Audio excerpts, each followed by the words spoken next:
Hello बच्चों, तो इस वीडियो में हम देखेंगे हमारे 3x3 मैट्रिक्स का इन्वर्स कैसे फाइंड करते हैं। तो किसी भी मैट्रिक्स का इन्वर्स फाइंड करने का हमारे पास ये फॉर्मूला होता है।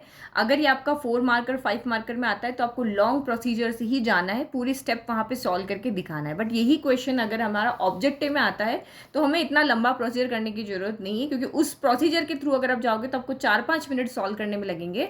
बट हमें सिर्फ ABCD में से राइट टिक करना है। तो ये जो मैथड हम यहाँ पे लगाएंगे, शॉर्ट ट्रिक लगाएंगे, उससे आपका क्वेश्चन 30 to 40 सेकंड में आपको आंसर मिल जाएगा और आपका 4 से 4.5 मिनट इस पर लगाने से बच जाएगा, जो दूसरे क्वेश्चन को सॉल्व करने में काम आएगा।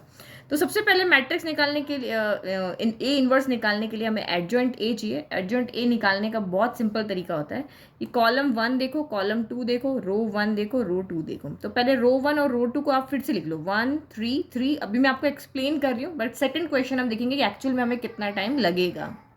अब R2 को लिख लेते हैं, तो 1 4 और 3 हो गया। C1 को लिख लो, तो वही 1 1 1 1 1। C2 को लिख लो, 3 4 3 3 4 हो गया। अब आपको यहाँ पे क्या करना है, फर्स्ट रो और फर्स्ट कॉलम को काट दो। ठीक है, तो अभी हम एडजॉइंट ऑफ ए यहाँ पे बना रहे हैं, तो बस इस तरह से मल्टीप्लाई करते रहना है। रो वाइज मल्टीप्लाई कर रहे हो, आंसर कॉलम वाइज चाहिएगा, क्योंकि हम यहाँ पे मैट्रिक्स का ट्रांसपोज करते हैं।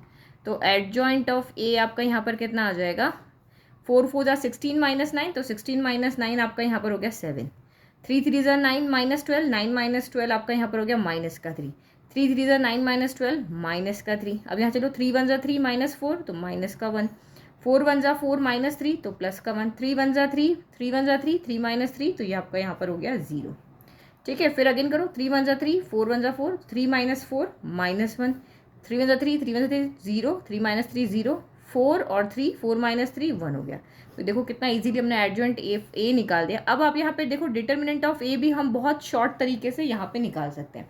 कैसे, जो हमारे क्वेश्चन के फर्स्ट 3 नंबर है उनको लिख लो, 1 3 3, यानी कि आपने यहाँ पे क्या लिखा, रो लिखा। जो क्वेश्चन है उसका रो लिखना है और जो एडजॉइंट निकाला है उसका कॉलम लिखना है। ठीक है, और कॉलम को रो वाइज अरेंज करना है। तो ये 7 -1 -1 हो गया। ठीक है, हमने 1 3 3 लिखा, दिमाग में बिठा लो, ये लिखा है, लेकिन इसको हमने इस तरीके से कैसे भी लिख लो, चलो ठीक है, चाहे ऐसे लिख लो चाहे ऐसे लिखो। मल्टीप्लाई करना, फर्स्ट का फर्स्ट से, सेकंड का सेकंड से, थर्ड का थर्ड से, तो मल्टीप्लाई करना ईजी होगा, इसलिए मैंने ऐसे लिख दिया।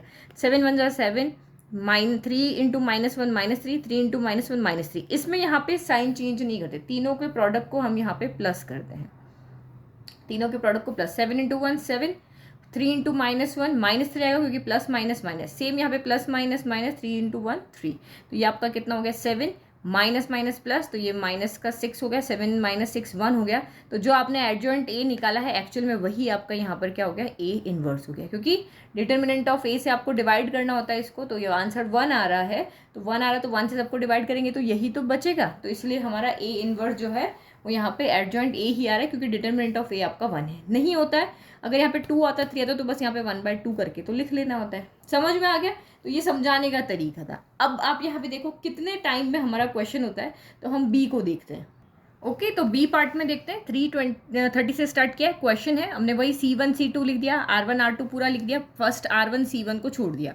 अब फटाफट से यहाँ पे हम लिखते हैं, 3 इंटू -1 -3, ये हो गया 0, तो ये -3। 2 इंटू 0 0, ये भी आपका 0 0 0, तो ये भी आपका यहाँ पर कितना हो गया 0। फिर दिस 0 माइनस आएगा यहाँ पे, तो 3 इंटू -3, बट ये आपका यहाँ पे क्या हो जाएगा, +3।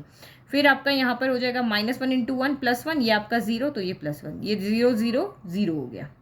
ठीक है, अब यहाँ पे करो, 3 2 जा 6, 6 इंटू 5 3 जा 15, तो 6 माइनस 15 आपका -9 हो गया। दिस 0 -2, तो ये -2 हो गया।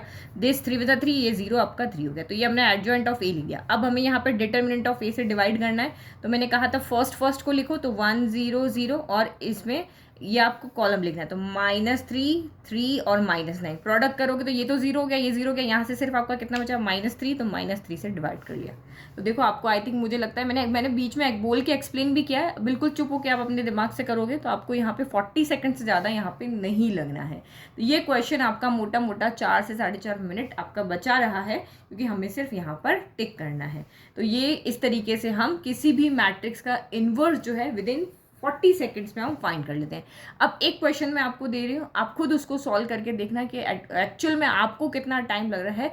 एक दो क्वेश्चन आपको टाइम लगेगा, लेकिन जब आप प्रैक्टिस करोगे तो प्रैक्टिस करने पर आपको ज़्यादा टाइम नहीं लगेगा। अभी भी आपको 1 मिनट लगेगा, प्रैक्टिस कर लोगे तो 40 सेकंड में इस क्वेश्चन को ईजिली सॉल्व कर पाओगे। क्योंकि इस तरह के क्वेश्चन में मेनली क्या होता है कि कैलकुलेशन उतनी बड़ी नहीं आती, छोटी छोटी कैलकुलेशन होती है जिसको आप इजीली सॉल्व कर पाओगे।